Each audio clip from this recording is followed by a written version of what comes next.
Welcome to This Week in Habsland. I'm Jordan. He's Brian. We're here today to continue our offseason discussion on the Montreal Canadiens.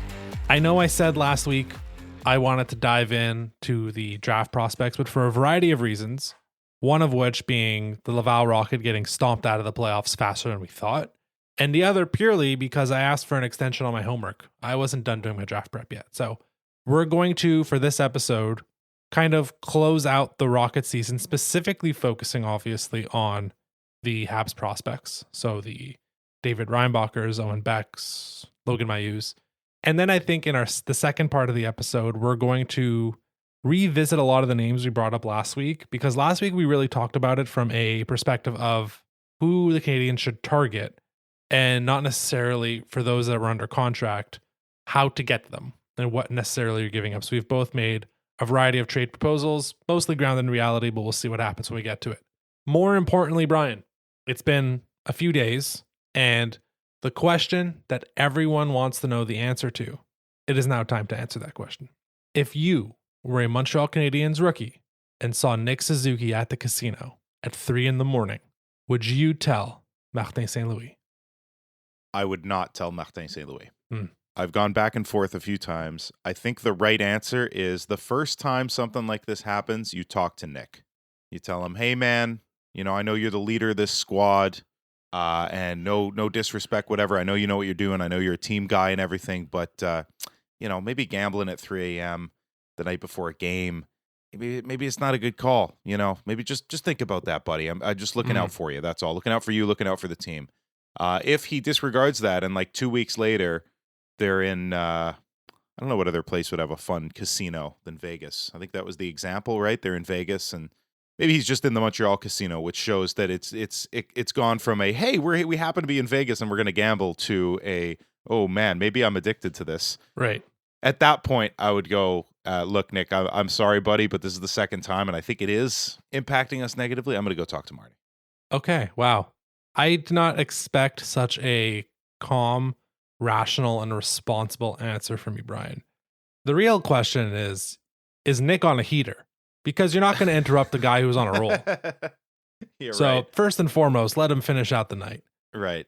This did weirdly remind me to a 2016 story when the Toronto Raptors were in the conference final and a smug Toronto Star reporter saw the two Raptors players at a casino at 2 a.m, the day of, or I guess the day after, like immediately following a playoff loss. And they tried to make it kind of scandalous. And after some digging, it was the game ended at 11:30 p.m. It was 2 a.m, and the casino is attached to their hotel. So it's not so black and white. That's like going to the bar at the lobby. That's nothing. Yeah. The real answer, Brian, is, well, I would never be there at 3 a.m, so I wouldn't know. Yeah, you're a good boy, Jordan. You're a good boy. Yeah. That's what we do. Okay. I'm fascinated to find out the actual players at the Montreal Canadiens draft, what were their answers to that? Because obviously, Habs management cares more about these weird questions than the play of the players. Why do they keep asking these fascinatingly, what type of animal are you? At least it's creative. I'll give it that. It's very creative. Yeah, I can't wait to hear what Carter Bear's answer was when the Canadiens eventually draft him at 16. Okay, precisely. So that's what we call manifesting, by the way. Laval Rocket season.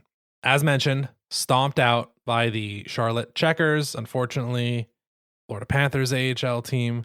And we thought it was time finally to kind of dive into what was a decently long playoff run for the Laval Rocket, more in terms of duration of days, but the amount of days off between some of these games and series.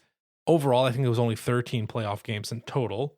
Brian, the way I've kind of think we should approach this is kind of revisiting, and not necessarily re-ranking. We'll do that after the draft, but revisiting our top 10 prospects list and really kind of diving in on the guys who were at least finished the season with Laval.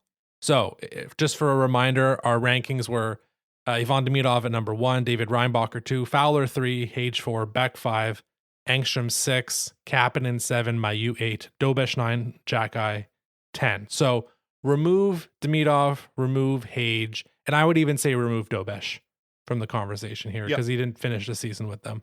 Keep Fowler in because obviously he played big games in the postseason. Broadly speaking, Brian, what did the playoffs and it doesn't have to be just the playoffs, but this is kind of the big test. Like, what did it teach you about some of these prospects? We can dive into one guy specifically, or you can go a bit more broad. I think I want to start with the easiest one to parse out, which is the three defensemen. Yeah. Very similar story in terms of lack of consistency. And surprisingly or not, the guy who was the most consistent, especially at the end, was Adam Engstrom. And the reason I guess the through line was inconsistency for the three of them. Wotherspoon goes down with the injury, and Trudeau's not playing in the final series either. And suddenly they're forced to play way more minutes against tougher opponents. And Mailloux defensively just got caved in. Reinbacher looked inconsistent. He was rushing plays. And Engstrom, I thought, was actually the most sort of solid and steady. Lots to jump into there. So let's go with Engstrom, because that's where I felt most vindicated when we did probably in March we did it, the top 10 rankings. And I had definitively put at that point Engstrom over Mailloux, which I think was for the first time. If I go back a year into my list, I had Engstrom 9th and Mailloux 8th. And now for this year's, I had Engstrom up to 6. Mailloux didn't move at all. He was stuck at 8. I felt really vindicated. First of all, the top pairing for the most of the postseason was David Reinbacher and Adam Engstrom. Engstrom by the end was getting power play 2-time over Reinbacher, and I thought that was a pretty good decision. Like you saw, like he doesn't have the specific offensive tool of the slap shot that Logan Mailloux has. Yeah. But he has a lot of other components where he's able to overcome. And we've always seen, like, if a defenseman can confidently move the puck around in the offensive zone on the power play, PP2 is a perfect spot for you. Now, what I really liked was on Engstrom's part is he kind of found a mean streak, probably, at least from my recollection, starting in the Rochester series, and that did translate over to Charlotte. Look, they got whacked by Charlotte, but I still thought that Engstrom was delivering on the physicality. And this is just kind of all the pieces kind of coming together perfectly for Adam Engstrom. And we know he's a good skater. We know there's some offensive chops there. And the physicality and his toughness was starting to finally blossom, at least in the North American style of game. So I was thrilled with the way he's played. And it's when we did the rankings a few months ago, I said Beck 5, Engstrom 6, Kapanen 7, but the margins between those three players is so small. I still feel that way. Like they're clearly in their own tier of like tier 2, especially now that Demidov's going to be graduated out. So that's Engstrom. What I really learned in these playoffs is I have my favorites, and my favorites are Engstrom and Beck, and we'll get to Beck in a minute. But I think those two guys had a very similar experience in the postseason of they're gamers. Like they showed up on most nights. They had the effort on most nights. And I think that's going to translate really well. On Reinbacher, I wonder if conditioning kind of came into play here. He was playing, and it's tough to sometimes track AHL on ice time, but I believe it was around 22 minutes a game he was playing. He missed 5 months, and he ended up playing regular season, postseason 23 games this year. And the postseason, he had no extra. I know there was weird number of days off here and there, but he played every single game. Played all 13. That said, yeah, he became, and this is the hard part, I think he was a bit more inconsistent and indecisive maybe with his decision making with the puck, and that kind of left something to be desired with his play, to the point where if he was a left-handed defenseman, I'd be pretty confident in saying let him start the year next year in Laval. Give him 25, 30 games. He needs a bit more seasoning, and we can nice and slowly bring him up. And let's park Mailloux for a second, because Reinbacher's the pièce de résistance, the main guy here in terms of translatability into the NHL in October. I guess the question is, Brian, what is a more useful, after seeing what Reinbacher did? And look, he's not perfect, and maybe some of that's conditioning. Maybe some of that is just he needs a bit more time. What's a better way forward for his development? The third pairing, or at least theoretically the third pairing in Montreal, or a top pairing in Laval? I would choose top pairing in Laval right now. After these playoffs, I think he just needs more time. He didn't get the time that was required this year. And yeah, he's a year older, but he's not a full year older in terms of development. And that could I'm not saying, the entire season Laval do not sniff the NHL. No, he could come up for whatever, eight or so games, but I just wouldn't want to see him for a prolonged amount of time getting like 8 to 12 minutes a game when he could be getting 24, 25 in still professional hockey, getting used to the North American ice some more. I know that's not going to sound great to some listeners because we've all been psyched for Reinbacher joining the team next year, but it might just be a 20-game stint as well. If we could see the silver lining, like maybe he plays 20 games in Laval and looks great, and like all summer he has time to train now and get back into shape. And then if he starts the season in great shape, healthy, and that's the really key factor here. We always say about David Reinbacher, the question marks are never with his play. They're always with his injury status. If he can come in healthy and if he can come in great shape and then play 20 games with Laval and just dominate, and the Montreal Canadiens are in need of a right-hand shot defenseman, which always, perpetually, then that could work too. I saw you make a few sad faces while I was talking right there, Jordan. Does that make you as bummed as it makes me, despite me thinking that it's the right thing to do? So here's the thing: what they obviously need right-hand defensemen in the big club, and there might be a trade proposal we have later on that gets one to the Habs, and that might help it. With if there's Carrier and one other established righty, then maybe there's a bit more time there. But presuming it's Goulet and Hudson top pairing, Matheson, Carrier second, like who's the third lefty that's would be paired with Reinbacher? Like that's the other part, because you were saying 8 to 12 minutes, like. Ideally, Martin St. Louis has a third pairing he trusts next season that can play 15 minutes, not 10 minutes a game, which was largely what they were doing almost the entire second half of the season. And like, yeah, in a scenario where it's 9 minutes a game and it's with Arbor Jacki / Jaden Struble, I agree. Keep him in Laval likely with Adam Engstrom on the top pairing. But if the window opens and there's another option and Caden Goulet is the potential partner and it's the second pairing, like I don't think that in many of the ways that like Hudson got all the opportunity and took advantage of it and got more and more and more, there's a universe where Reinbacher, it's likely going to be a camp decision ultimately. Yeah, of course. So there's a universe where he just dazzles and it's like, okay, 16 to 18 minutes a game right out the gate. And it's I don't think you can. Matheson, I don't know who's the person you put with him that you would. It's not like he needs a shepherd the way all the lefties needed Savard for at least parts of the last 2 or 3 seasons. Well, I don't know about that because we've compared him to Goulet over and over again, and Goulet benefited from being with Savard.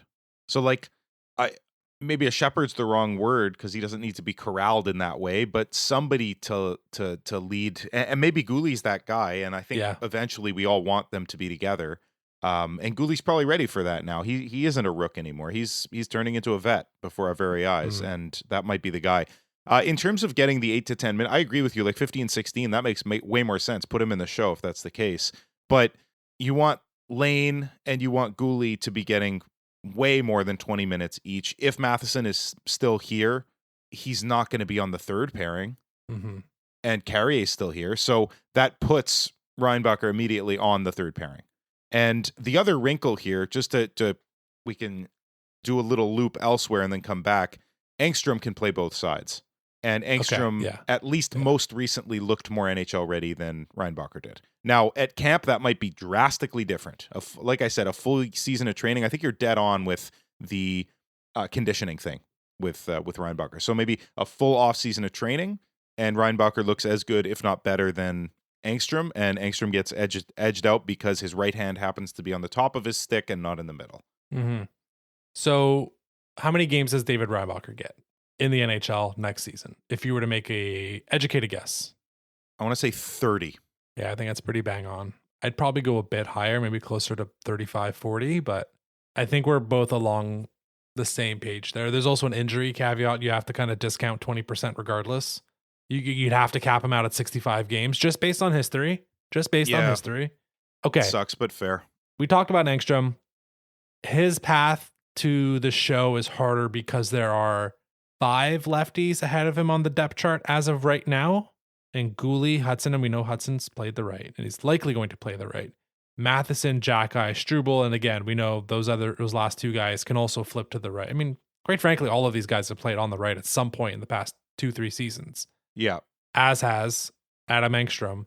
I think they're going to, because of the waiver stuff too, they're able to be a bit more patient with Engstrom. How many games does Engstrom get? 8. Yeah, I had 13. Okay. I think he might play well enough, and they're like last year, we're going to see defensemen get shipped out. Not at the frequency that we were kind of anticipating last year when we did the math and it was like 11 or 12 NHL ready defensemen. Like the number's gone down a bit. Yes. But it doesn't mean there should probably still be opportunities. And if he continues to play very well, then I've said for a bit now that he's coming for that Arbor Jackeye spot. And he might be, and I think he at this point grades out better than Jackeye. It just depends if Jackeye's X factor can keep him over. And if one of them can play the right more consistently, who knows? Did you want to touch on Mailloux a bit more? I have a question about him, actually. Sure, jump into that. Tell me he's not just Justin Barron with a better shot. Whoa. Well, no, he's meaner. Sure. He's meaner. He hits harder. He's stronger. Otherwise, man, a good comparable that I never even considered. Look, the offense at the AHL level has been there immediately. I think the decision making, I can't say it's improved over these last 3 seasons, his last year in the O and his first 2 years with the Rocket. And he was making, I mean, again, everyone was making tons of mistakes against Charlotte. That team was just more experienced and more ready. And the Rocket did slowly, it seems like, ran out of gas. But he made a lot of mistakes in both, and in the American series as well against Rochester. I am becoming less and less optimistic about Logan Mailloux. Not to say that he's not an NHLer, but I'm just starting to have the same feeling I had watching Justin Barron, where it's like, there's definitely offensive chops there. There's definitely a pretty darn good skater in there, but I don't know if there's enough at the back to, like, again, it's the same question we had with Justin Barron. Like, can he do enough defensively to stay on the ice so he can be effective offensively? And then there was discussion about whether even Barron's offense was enough at the NHL level, and it turned out less and less likely. Right. Mailloux has the slap shot, which is the huge differentiator, which is why I wanted to point it out. But beyond that, everything else is like, well, it's just like Barron, where it's like poor decisions leads to big mistakes in bad places. And yeah, just so I'm less and less optimistic at this point. I think the fact that he's a righty will always help him, but we know, as we just said, like all the other lefties can play on the right side in a pinch if they need to. So the premium position he plays it's not going to hold him up for too much longer, I don't think. If anything, it just makes him more desirable in a trade. Yeah. At that point, I'm sort of, and it sounds awful to say, but I'm at that point with Logan Mailloux. We've had this conversation dozens of times about his defense not panning out, and I do think the Barron comparable is good. And what happened with Justin Barron? He got traded to a team with poor scouts that thought he was a defensive defenseman. Will that happen with Logan Mailloux? Hell no. But could a team want him purely for his offense and see that as the desirable factor? Totally. I think that's totally in the cards. Would I love to be proven wrong and he works on his defense and next year he comes up to the show for the second half and is responsible enough to get onto the second power play unit and plays whatever 12 to 15 minutes a night on the third pairing? Of course I'd love to be proven wrong, but at this point I don't know if I see it anymore with Mailloux. Yeah. So let's do the 2 forwards we know we want to talk about in Beck and Kapanen, and then if there's anyone else, we can do the rest of them kind of rapid fire. Owen Beck. Yes. This is my guy at this point. I told you, him and Engstrom, the more and more I watched them, and especially in the postseason, because you just learn things like you learned when we were watching the Habs as kids. Koivu in the postseason, gamer. Whatever those regular season numbers were, he would elevate his play from whatever his level was. He'd go up a level. Obviously, Alexei Kovalev was the exact same thing. And we've noticed over the years, different guys go up levels. Now, some go from like elite to super duper star, like Price in 21, like Weber in 21. Some kind of shrink a little bit, like most of Max Pacioretty's Montreal Canadiens postseason career. Yep. What I noticed from Engstrom, specifically with Beck, those guys went up a level. Now, it was interesting to see Beck play the wing in the postseason. Wasn't the whole time, but here and there, he would play the wing for games on end. That was, I don't know, that to me was interesting. It seemed like there was quotes from Beck at the end of the season saying like, yeah, he hadn't played wing in forever. And like, this is a guy that you want to likely have take your faceoffs because he's going to be one of your best faceoff guys. He loves the forecheck. He's great at it. Everything I'm seeing from him is just screaming third line center with more and more certainty every single day, including the lack of elite finishing. But I feel more and more optimistic about him after this postseason run than almost anyone else on the team. Yep. I completely agree with you, man. In his draft year, we all saw the intelligence and we all saw the little bit of offensive spark, the very good defensive acumen, the face-off brilliance. And what we didn't really see was the meanness, and that showed in the playoffs. And that's exactly what you want to see too. So I'll tack that on to what you said, is just his forechecking ability, not only to be able to be a pest and retrieve pucks, but also to hit guys hard, to make the defenseman wary about going into the corner after a puck when his line is out there. So, as you said, for a third line, what's more perfect than that? That's exactly what you want from Owen Beck. Yeah, I do think the franchise, at least at this point, is viewing Kapanen as a better center prospect. It also might mean because Kapanen is a year older, so it's not entirely surprising that Kapanen is probably the better player right now in an age group where D+3, D+4 actually does still matter a bunch. I want to leave it with maybe one interesting comparable with Owen Beck is I got two players here, Brian. One, both Laval Rocket rookie seasons, 45 points in 67 games, 44 points in 64 games. Basically the same. Okay. Player one is Jake Evans. Player two is Owen Beck. Now, the caveat is that's Evans' fifth year after being drafted. Beck's third. So it's 2 years younger for Owen Beck. Wow. And now we are seeing, most likely, Evans is going to be stepping into the 3C role in his age 30 season. So Owen Beck as a third line center is, I think, still it's the clearest way he's going to go. Like, it's still the most likely outcome, which, hey, look, there's other guys they drafted. The 22 draft is a miracle. Yes. And there's one guy who we're not going to really talk about, Philip Machar, who was drafted before Beck. And the odds of him cracking the NHL at this point are less and less and less. The fact that Beck was taken basically in the same position, and it's his projection is bang on, and you need to do it. So I said like 28 games for him next year, just because there's so much volatility with the bottom six beyond Galley, Anderson, and Jake Evans, obviously. What do you think roughly in terms of like, is that too high or too low, 28 games? I think it's too low. Okay. Not by much, though. Less than half, slightly less than half, maybe 35. I want to give him 35. Last guy in detail, Oliver Kapanen. I didn't check because I don't know how you would check this, but I can't imagine, Brian, there's many hockey players that played at least 10 games for 3 different professional clubs this season.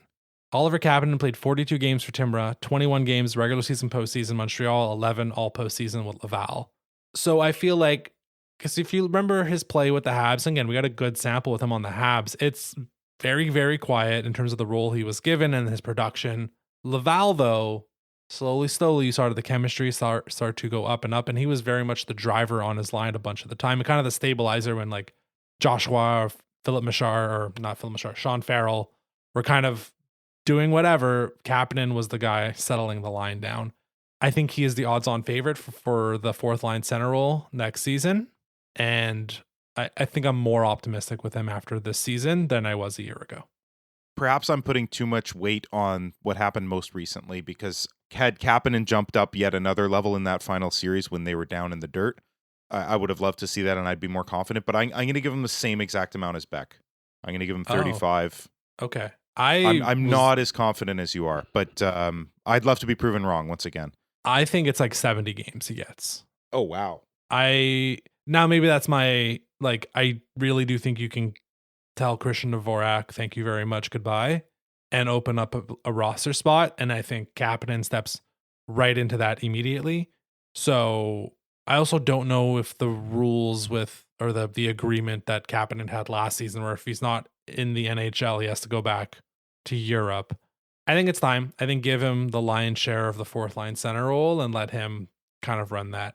Anyone else you wanted to touch on kind of rapid fire? We've mentioned other names, Juan, Machar, Barrel. Florian Xhekaj was our 10th, so we might as well jump into him very quick. The playoffs were not impressive the way the regular season was, but he's got tons of time to figure that out, and I think he still has a path to the show, but he can contribute a little bit offensively. Did not do so in the playoffs basically whatsoever. I don't know what he ended up with. I can check, but I think it was like 1 point. With the exception of that wicked backhand goal he scored against the Americans. That was ridiculous. That was a beauty.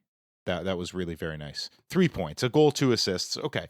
Yeah, not yet, but eventually Xhekaj, excited about him. The real guy, I don't know if you want to jump into Xhekaj at all, but the real guy to me is Fowler that we could talk about. Sure. As you said before, definitely deserving to be in this conversation because although most of his season was not with the Rocket, the end of it was. And he came in when Primo got called up, played incredibly, and then in the final series, Primo got the nod despite, in my opinion, Fowler playing better than Primo through these playoffs. So Pascal Vincent going with the quote-unquote veteran in Caden Primo with more experience. It's really tough to make these decisions at the AHL level. Like, I don't put this on Vincent. It's just, do you go with your vet? Do you go with the kid? You're worrying about development. You're worrying about the state of the mentality of the players in the room. It's a lot to think about. I would have loved to see Fowler, but also he wasn't lights out. Let's be clear. Like, he wasn't incredible. He was just better than Primo. Yeah, I mean, so I think the shutout in the closeout game against the Americans kind of just, at that point, I think there was enough consecutive good Primo performances where it was like, okay, give him the net against Charlotte. And right, I agree, impossible position. Like, just in general, the AHL is like a weird thing. Like, Oliver Kapanen wasn't with the team the entire season, and then you get told by management, hey, this guy's got to play in the postseason, so you got to bump other guys. Right. In terms of Fowler's play, this is D+2, and he played really darn good in the postseason in the Calder Cup playoffs.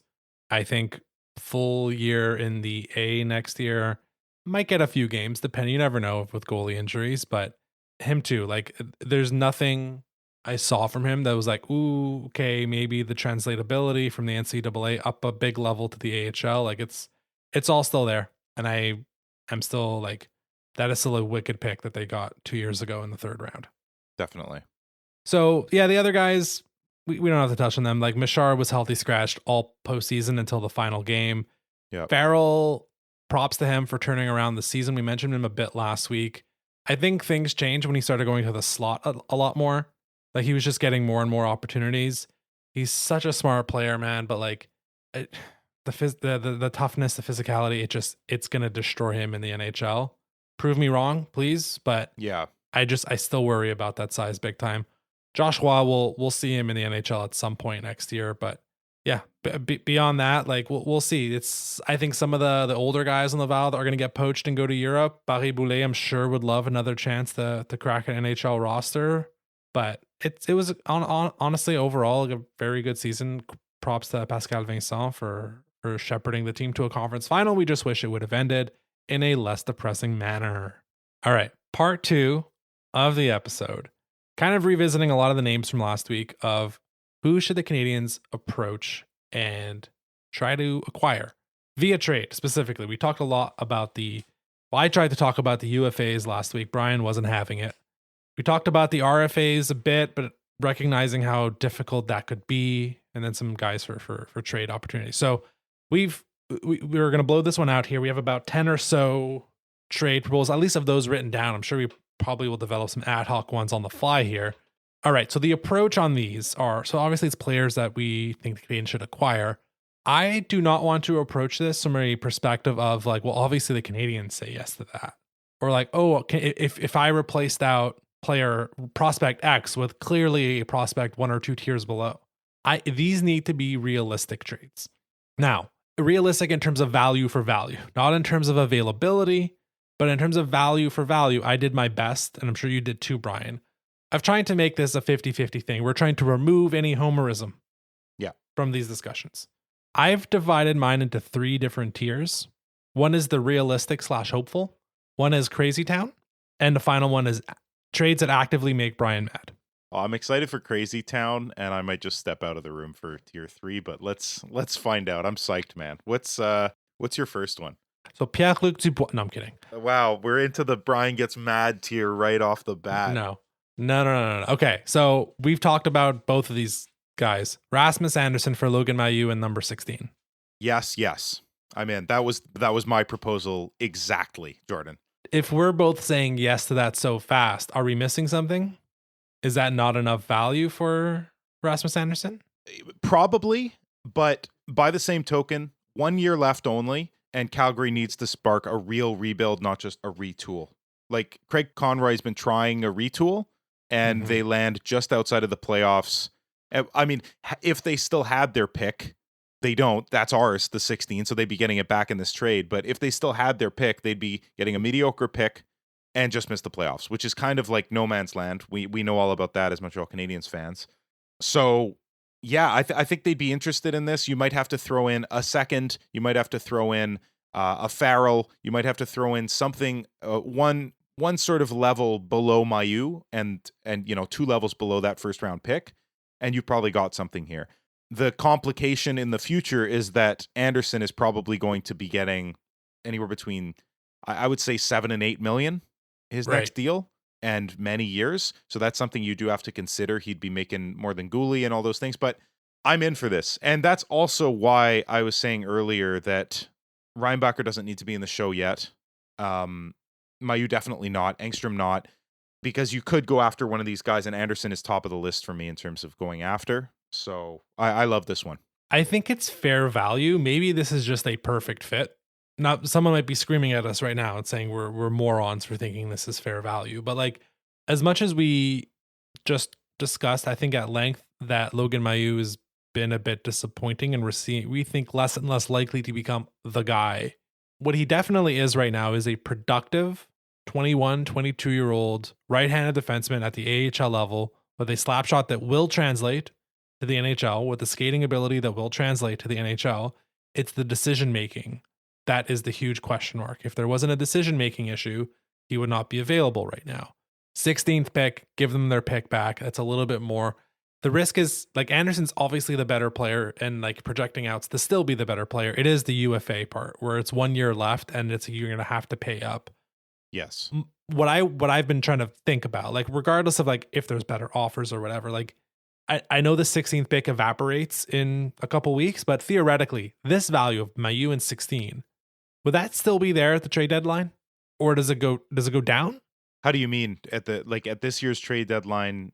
If you replace that with next year's first round pick or something like that? Yeah, let's just say it's the Habs 2026 middle first round pick, and the Canadiens just come back to Calgary and say same offer, right? Mailloux and whatever our first rounder is going to be this year. Do they say, oh crap, that's actually like, we think that's better value? Like, we think Anderson's value has gone down to the point where the Habs offer remaining the same, or is he going to be more valuable at the trade deadline? I think that hinges on Mailloux. If this is the year that he jumps a level, the value the Montreal Canadiens would be giving would jump a level as well. Yeah. So that's fascinating. The thing is, the longer you wait too, the more good conversations Anderson potentially has with management, and they decide, you know what, we don't want to go in this direction, and we're just re-signing him. Exactly. Right-hand shot defenseman. He's 28. Like, it's not like, even if you're kickstarting a rebuild, it's not like he's 34. Yeah. You know, you could sign him to a full-length contract and be very happy in year 4 or 5 that he's still there, helping your young dudes out until then. So it's riskier for sure to wait. I would do this immediately if I got this call, but that is just me. I think there's risk on both sides, ultimately, from a variety of perspectives as well. Okay, we like that one. Maybe because we both said yes so fast, it's not actually fair value. The second one in my realistic hopeful category, it's a two-parter, and I said I didn't want to include draft picks, but this one kind of had to. We did get a comment this past week that, hey, why didn't we talk about all the Seattle guys? They have quite a few centers, quite a few young centers. They have the 8th pick in the draft as well, so perfect position for that, like, more centers. And so I did my best here, like, who could the Canadiens potentially pry out of Seattle? So it's a two-parter. The first part, this is a la Kirby Doc style. The Habs trade 17, 41, and 49 for number 10, the Anaheim pick. Okay. And then they walk up with 10 and Logan Mailloux to get Matty Beniers. Whoa. My gut tells me not enough. Okay. for Beniers. That's just my gut, though. Man, I know he had a disappointing year comparatively to what was expected of him and what he's done in the past. I mean, his season, not his first season because he only played a little bit, but his second season where he played the whole year was much more impressive than this past one. So a regression is a little bit scary to me. So maybe they want to move off, but I still don't think it's enough value. So they have Shane Wright. They have Chandler Stevenson, a little bit older. Yeah. Jared McCann is center-ish. They have Berkeley Catton coming up. And if you go to them and say, hey, you're going to have number 8 and number 10 in a draft where we think the 5 of the 12 best players are centers, you're getting another center if you want. Based on my understanding of their farm system, they don't really have any defensemen. That's where the Mailloux piece comes into play. Okay. So it ultimately, like, from the Seattle perspective, which I think is more important here, like, I think the Canadiens do this in a heartbeat. It's 17, 41, 49. You still maintain one of your firsts, plus Mailloux. So a first and 2 seconds, plus Mailloux for Matty Beniers. 22-year-old center, which I think the Canadiens jump all over, is 10 and Mailloux enough for Beniers. And I think you're right, it's not enough. He was drafted 2nd overall. Yeah. Like, I maybe I'm putting too much stock in that, but the thing is, though, you're probably close. Like, is it just adding another piece roughly Mailloux level or slightly worse than that? If that's the case, I still think you do it. Like, you do this in a heartbeat. Like, even you add an extra second or you add an extra third plus Farrell or you add... So here's the thing. This is, I think this is a good place to have this conversation. The idea of adding more C-level assets to a trade as an idea. And this is a concept all fans kind of, it's a fallacy almost we all get stuck into of like, yeah, fair. Oh, we're almost there. Let's throw in our 12th best prospect and our 3rd round pick. And that'll make the difference. That's not how it works ultimately. No. If it's 10 in Mailloux, the answer is not also give us Sean Farrell and the Bruins 4th, right? The answer is going to be get us something better than Mailloux. Right. Which again, like pedigree wise, Mailloux probably holds more trade value than Adam Engstrom, but 10 and Owen Beck. But then they're just getting more centers. My idea was they would not need another center in return. They'd rather have an extra kick at the can in the top 10 plus a defenseman to add to their prospect pool. But I agree, you're right. Like, I don't think, I think it's crazy. It's borderline crazy town, even though this is in my realistic / hopeful zone, to trade a 23-year-old center and get good, not great stuff in return. But I think the value is probably 20% off. I don't think it's adding Philip Machar level as like it's not a sweetener that's needed. It's a full extra something or an upgrade. Yes. That's required here. Whereas I think the Rasmus Anderson one, that might be the sweetener one where it's like, we'll also give you Sean Farrell. That might be the one that's close enough to where the sweetener puts you over the top. Whereas 10 and Mailloux, I think might not actually be at that level yet. Also, in terms of timing with Matty Beniers, why would they trade him after a weak season when they could wait a year and he'll probably in all likelihood get better and gain more value? Like, if ultimately the goal is to move off of this player, which we're not even assuming that that's the case, this is just, we're having fun here. Why wouldn't they just wait? They'd probably hear this and go, we could get something way better either from the Habs or another team after this season when he, gets over this, not sophomore slump, obviously, because it was his 4th season, but this whatever slump that he was in, he could jump a level again. So timing wise, it probably wouldn't work either. Okay. I think that's enough discussion on that one. I thought it was an interesting thought exercise at a minimum. Time for Crazy Town. Yay, here we go. So here we are. This is under the assumption, I'm going to say this before I say what the trade is. It's a 1-for-1 trade. Under the assumption that the Canadiens have a long-term extension ready to go. Like they say, this team says, yeah, you can talk to them, and they have an agreement in principle for an immediate contract extension. Okay. 1-for-1 straight up. Noah Dobson for David Reinbacher. Wow. I said it's Crazy Town. That is absolutely Crazy Town. This can't be 1-for-1, man. I think once again they need more. The Islanders need more? The Islanders need more. One of these two players has proven it, and it's not our guy. I don't think it's substantially more. It's not another player at Reinbacher's level. So, if I may, I think the Habs would say no to this one. Faster than the Islanders would say no. Okay. which I understand like doesn't make sense in this hypothetical where they have a contract agreement in place with Dobson, but like it's a 1-for-1 swap of like a guy we think is going to be really good for a guy we're pretty sure is good, right? I mean, we talked about Dobson, like a bit of a slump here, but like there's still a lot of good in there, and that's like it clearly fills an organizational need. It just Reinbacher's supposed to be the guy that covers that need. I think the Habs say no faster than the Islanders, but I do think that's something that would entice an Islanders team. That I did a bit more digging on the Islanders. It does not seem like they want to do a rebuild. There's too many decent players. Like there is an Islander in one of these proposals. It is not Bo Horvat, who, as I've understood, has a full no move clause, although the other guy doesn't have much of a movement either. But I don't think they're completely rebuilding, retooling. It seems like they want to keep giving it a go, which, hey, if you want to stay a middling franchise, that's the way to go. Yeah, enjoy. Interesting. Just an idea. Yeah. I wonder if I have like almost an opposite bias with Habs. Like, assuming you're right that would be fair value, I wonder if I undervalue Montreal Canadiens prospects in trades. Because Reinbacher was a former 5th overall pick, and we all assume he's going to be great. We don't know.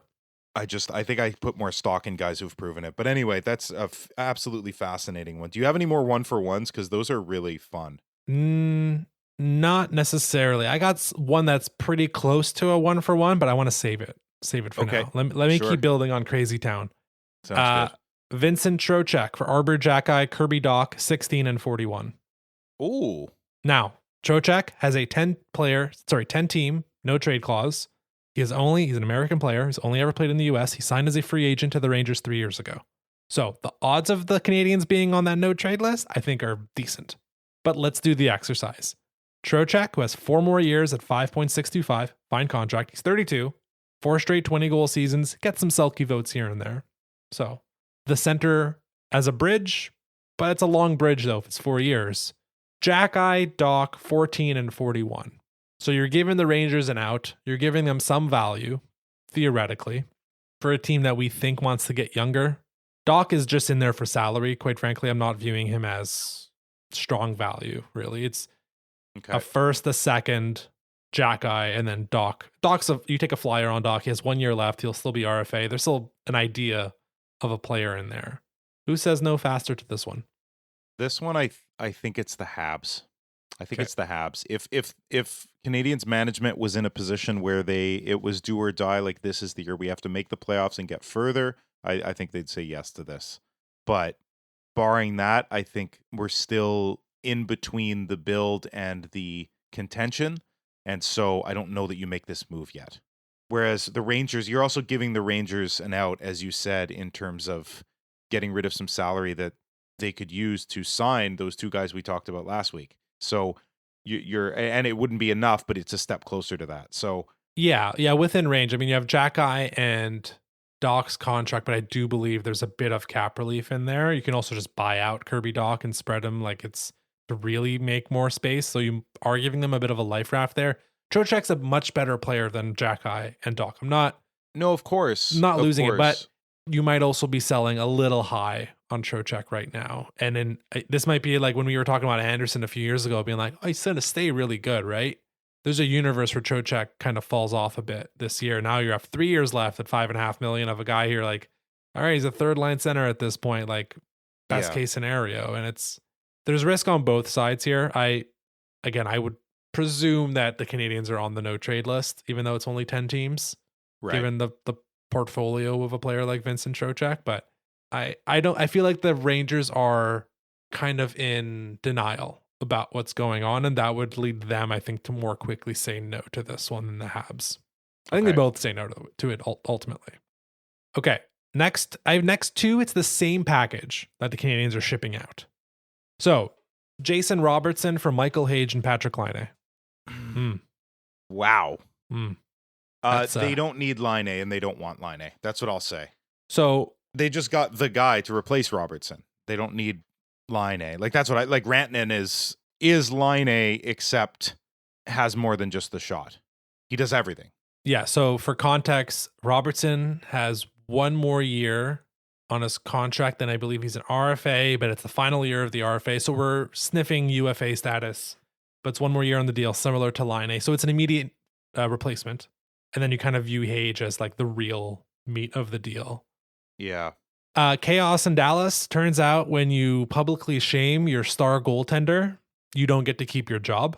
What we're learning from Peter DeBoer's experience, which I think is the least surprising thing that's happened in these playoffs. You say what we're learning, but we all could have guessed that. I mean, what a sidetrack. What an What a idiot. Moron. Unbelievable. Like, that dude's so dumb. 101 on how to lose your job. Hey, you know our most important employee? That guy. Yeah, exactly. And lose your job and also make yourself completely enemy number one to every other NHL team. No one will ever hire him again. He made himself unhireable. Forget just losing the job. Yeah. Ugh. Yeah, the PAs, I'm sure anyone who signs him, the PA is going to be furious with, like, he's going to get a job. Like, to be clear, Peter DeBoer is a good coach. He's going to get another job because much more evil people have gotten jobs in the NHL. Yeah, fair enough. Much less qualified people. Like, so I don't even know if this is enough value for Jason Robertson. Unless I don't think it is. I don't think it is. I think you need to add another piece. I mean, they're in a position right now where they should be winning right now. That's and the other they're part, not. Yeah. So who else do the Montreal Canadiens have to offer that would push the needle in that direction currently? And I don't know that there's anybody that we would be willing to give up that would move the needle that much, who also is not on a stupidly big contract. Because Anderson is the guy I'm thinking of. But they're not going to stomach a contract of his size. So this one's rough. It's a tough match because, as you said, Dallas is in win now mode. So what win now players can you provide them? There's something there with Patrick Laine, but they probably would also prefer 2 $4 million players than 1 $8 million player, because I think that's what Dallas is in with their cap space. And players who are more versatile than that. Yeah, well, that's why you're also getting Michael Hage. Like, there's an admission that he's not as good as Jason Robertson. Of course, but like Michael Hage at best hits his potential in 3 years. Yeah. NHL lineup probably in 2, like not this upcoming season, but the one after, but hitting his potential at least coming close to that 3 years at best.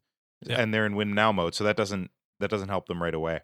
Okay, I agree. I think this is a quicker no for Dallas, and if Robertson really is available, the price is going to go way up.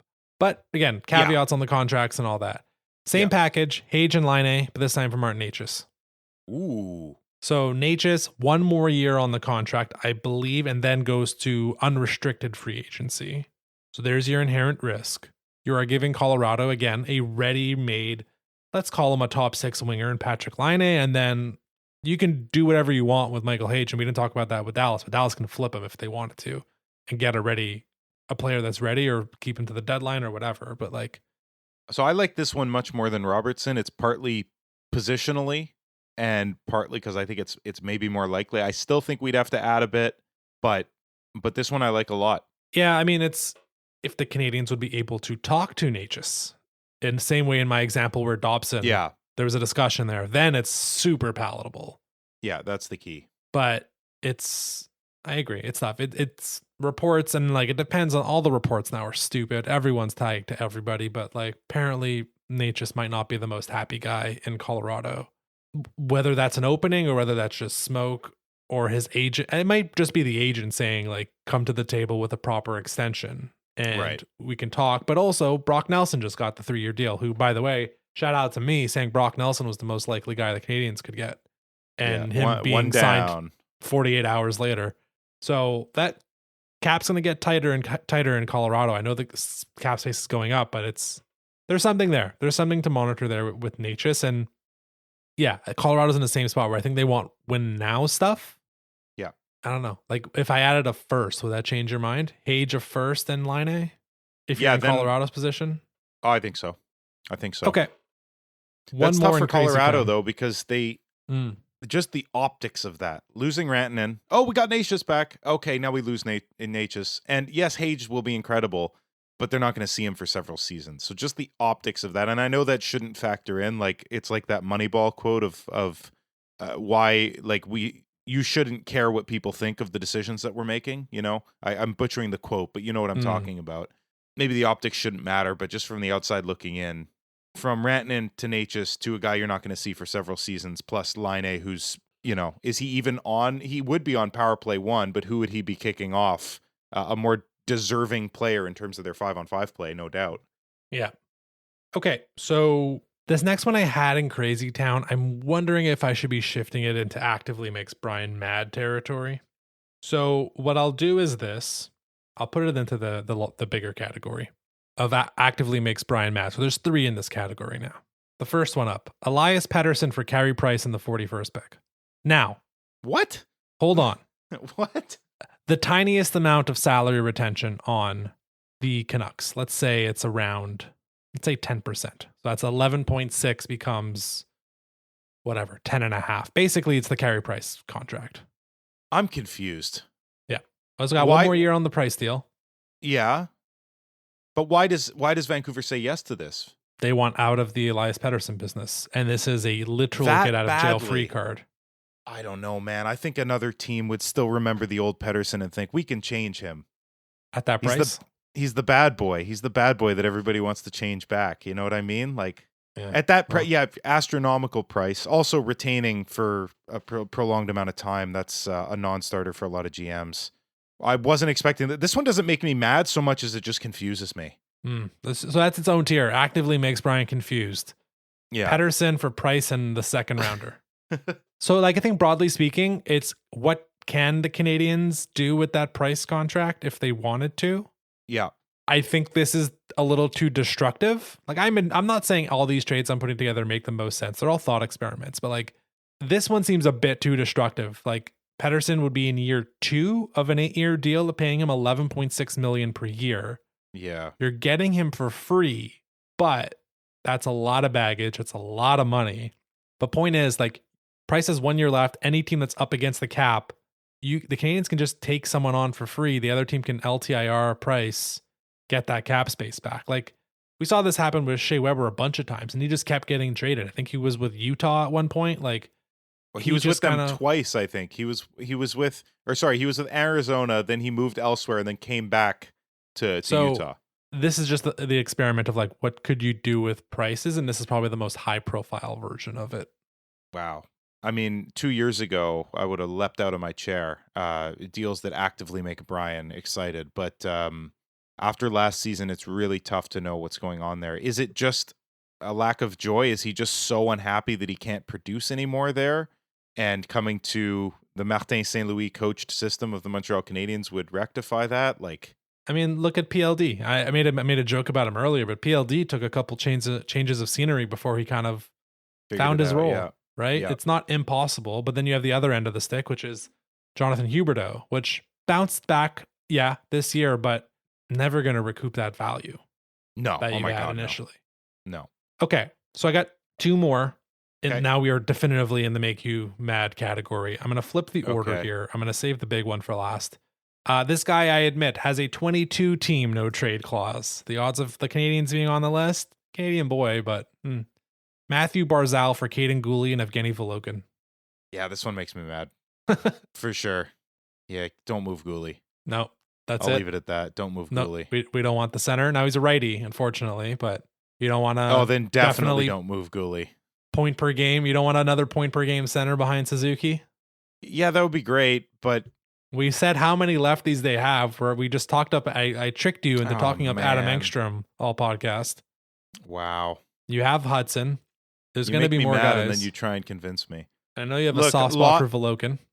I do have a soft spot for Volokhin, but like whatever. The goalie pool in terms of prospects is pretty strong for the Canadiens. I love Fowler, so like whatever to that. Not whatever, but compared to losing Gooley, that's whatever.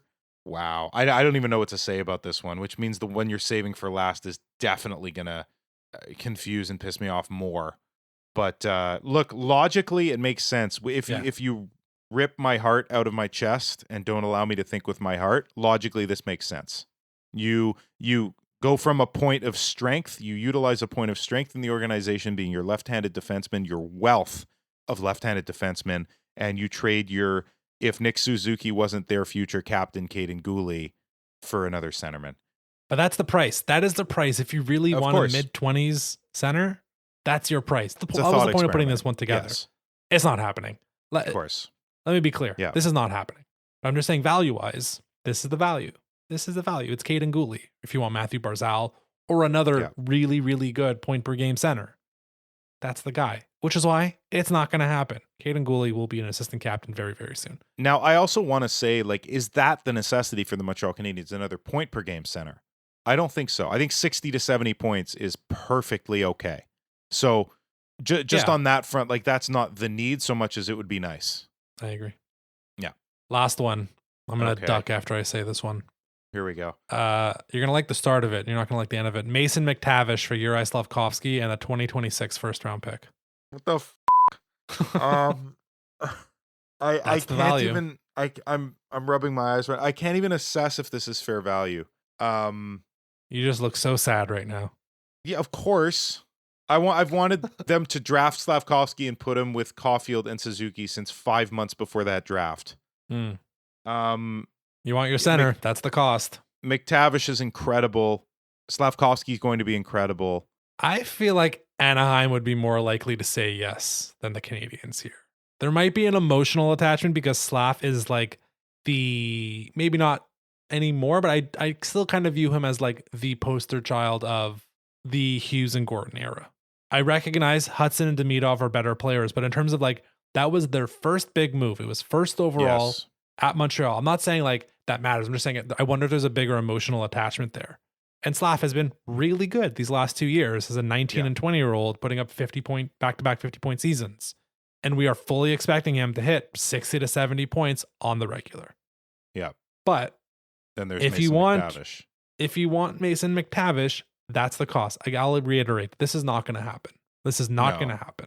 But that's the point of this. The point of this is the exercise, the thought experiment of what's fair value. So I think these last two, like, again, they're not happening. They're just ideas. It's really just to like maybe ground some of our discussions that we had last week of like, what about Peterka? What about McTavish? Like, yeah. This is the other end of the discussion of like, okay, you want them? This is the actual cost, man. Like, It's a lot. You're giving up a lot. There's going to be a heartbreak of someone going out the door. And look in these options here. I've put Reinbacher, Hage, Slav, Gooley, of guys that we highly covet, that I think we rank, I think in our player value rankings, they were what? Those guys were top 8 or top 9. I think Reinbacher was 9th, Hage was 8th. And those, the other guys were in the 5, 6, 7 zone. Like that's everyone. I left Caulfield and the top 3 out of Suzuki, Demidov, Hudson, obviously. Those 4 guys I left out. Everyone else in the very next tier of the bubble stars was put on the table, because if you want really good quality back, you're not going to get them back and saying, hey, we're going to trade you 7 third-round picks and Philip Machar and Atos Koivu. No, it's going to be Gooley or Slav. Like, it's a lot of value has to go the other way. So it's the sobering part of this discussion, really. Of course. I will say I'm surprised Anton Lundell was not in one of your trades, but I think we had said you're confident that Florida is just going to keep that boy and love him for the next 5 years. I can't imagine, like, Ekblad came out this past week and said, like, I don't want to go anywhere else. Yeah. It seems but like Bennett has said the same thing. It seems like Bennett might be willing to take a little bit less money. I don't know how much less, but like, it would have to be a lot less. So like, Marchand's the one guy who like annoys me so much with what he did in game 2, but we don't have to talk about that. Of course. Marchand's the one guy that's absolutely gone. And if Marchand's absolutely gone, then you can keep everybody that you want. You'll get slightly favorable deals. Which is crazy to me, because looking at his playoffs, what an acquisition. Oh my God. That brings me joy. At least the Bruins got kind of hosed on the deal that you traded your captain and one of your best players to one of your biggest rivals. You got nothing in return, really. They didn't get nothing. They dropped like a stone in the standings and now have a much better draft pick. In a draft where the first, 5 after that, there's a sizable drop. Yeah. And a guy could fall to them. I think that was the goal there. But the same reason I thought Pavel Zacha could be moved. But yeah, it's tough. It's very tough. This is all tough. This is why the so-called reclamation project trades have happened over the past couple of years with Doc and Newhook, because they're the more palatable trades, right? Newhook was 31 and 37. Doc it's very complicated, the Doc trade, but it's like a bunch of 3rd and 4th round picks plus Romanov, essentially gets them Kirby Doc.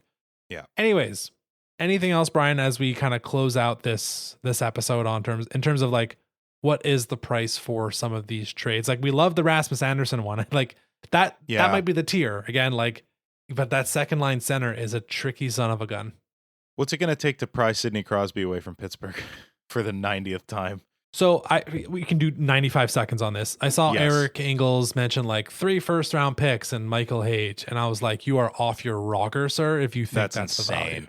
It's not. I have done the thought experiment, and this is in a universe, and all of this is in a universe where Sid says, I want to go to Montreal.